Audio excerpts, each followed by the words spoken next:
You're watching Newsday TV. Thanks for joining us. I'm Ken Bufa. There's a guilty plea in the Babylon body parts case.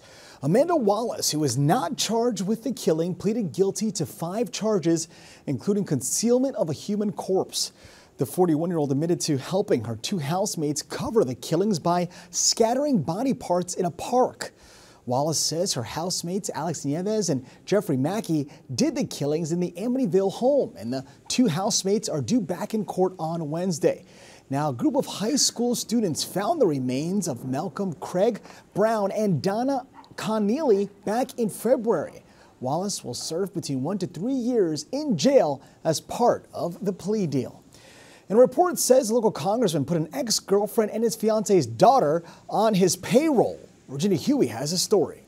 That doesn't sound kosher to me. There's corruption all over the place. It's the talk among voters in the 4th Congressional District. Freshman Congressman Anthony DiazBazito is under fire for allegedly giving both his mistress and his fiance's daughter part-time jobs in his Garden City district office, a potential violation of House ethics rules. According to a New York Times investigation, DiazBazito hired the pair shortly after taking office in 2023.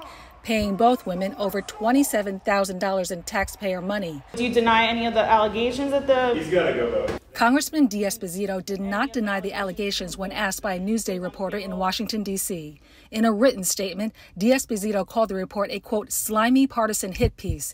He said, quote, my personal life has never interfered with my ability to deliver results for New York's 4th District. House Speaker Mike Johnson stood behind DiazBazito in comments to reporters. I know the people of his district, and they are great champions of him and he of them. A year ago, DiazBazito was unsparing in his criticism of fellow Long Island Republican George Santos, who was expelled from Congress last December over a host of ethical violations. I don't know any person throughout this nation who wouldn't want or expect members of Congress to be held to a higher standard. But now the allegations of putting his mistress and fiance's daughter on the congressional payroll could expose DiazBazito to discipline in the House of Representatives. The report comes 6 weeks before Election Day and could deal a blow to his re-election bid. DiazBazito is locked in a tight rematch with Democrat Laura Gillen. Anything which might derail the campaign a little bit can take precious time off the campaign clock, and that could, in the end result, have an effect. Is this going to affect your vote? It may. Absolutely may. As long as he does the right thing for the community, I'm in. For Newsday TV, I'm Virginia Huey. Now you can read more about this story. Go to Newsday.com, click Get More, below the Newsday TV video box. Only in Newsday, the sale of a cash-strapped Long Island nursing home is expected to happen soon. Reports say a potential buyer has been touring the Cold Spring Hills nursing home. An independent health monitor was assigned to the nursing home after a lawsuit resulted in a $2 million penalty. Now, Newsday breaking news reporter Robert Brodsky has been following this story. We've seen staffing leave en masse. We have seen, at this point, financial issues on top of financial issues to the point where, according to this report, there are vendors who have not been paid, elevators that are broken that haven't been fixed, a commercial dishwasher that needs to be replaced, and the union employees are no longer collecting sick time and sick leave. They're not getting their uniform allowances. Everyone agrees, including the ownership of the facility, that a new buyer is desperately needed and that this place cannot sustain itself much longer given its financial condition.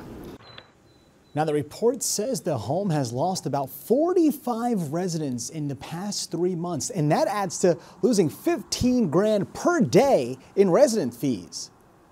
This facility has been fined more than any Long Island facility in the last 3 years by the federal government. More than $600,000 they've been fined for basically not handling patient care in a proper way, more than any facility. So they have been taking in fines. They're not bringing in revenue. I can't imagine that this situation can continue much longer, even though the ownership of the facility seems to be stable. The owners themselves seem to be a wealthy group of individuals, but the property itself seems to be hemorrhaging cash on a daily basis. Now you can read more about this story. Go to Newsday.com, click Get More below the Newsday TV video box. And the state has declared a, quote, imminent threat against a rare mosquito disease. The disease known as EEE can cause inflammation of the brain. Symptoms may appear 4 to 10 days after the mosquito bite. As you know, most mosquito bites, are not recognized by humans. Like, we go outside and nothing happens to us, right? But if you have fevers, then call your primary care doctor. Now, a man upstate has died from the disease, the state's first case since 2015. So far, there has been 1 positive mosquito sample in Suffolk and 0 in Nassau. It's very rare. People shouldn't be, a lot of being scared to go outside to do a walking, at hiking. I usually recommend all the time go early on the day, never later than 5 p.m. Use long sleeves, long pants, use repellents, watch your skin, for mosquitoes. And when you come back from a hiking, then take a bath. Take a bath, to clear all the DEET, the repellent, as well as some mosquitoes that may have been there in the skin. Now, the state says it's taking extra measures like mosquito spraying, providing bug spray at parks, and more. And millions of baby clams and oysters were added to the Oyster Bay Harbor today. Today, we're boosting marine life, we're improving our water quality, we're strengthening the health of our harbor, but most importantly, we are strengthening our oyster population. 6 million seedlings were dumped into the harbor. The new additions came from the town's shellfish hatchery. This comes just weeks before the town's annual Oyster Fest, one of the largest oyster festivals in the Northeast. And retired NFL player Brett Favre has been diagnosed with Parkinson's disease. Now, the former Jet made the announcement in front of a congressional committee today. It's not known if Favre's diagnosis is connected to his football career, though. The former quarterback has said in the past that he estimates he had thousands of concussions during his decades-long NFL career.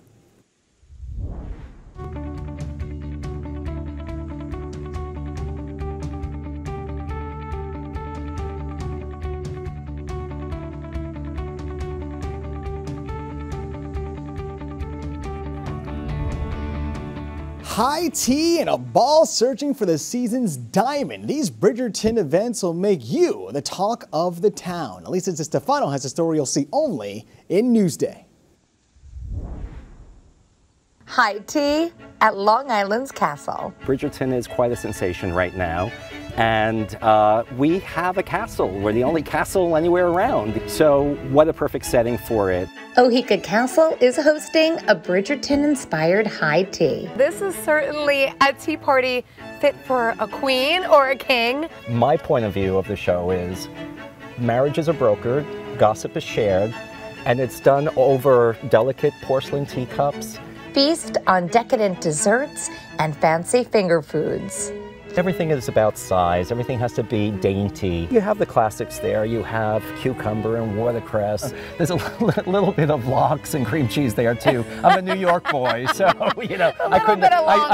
I fit it in there a little bit. Yeah, very, very savory, small, and they all go well, and they mesh very nicely with the sweets on the side. We have lemon meringue tartlets and caramel praline little things and chocolate ganache tartlets. The tables will have some savory and some sweet, and then within the library there will be a giant display of topiaries and fruits and all sorts of delicacies. I should have a savory, but I've got to go for go for it.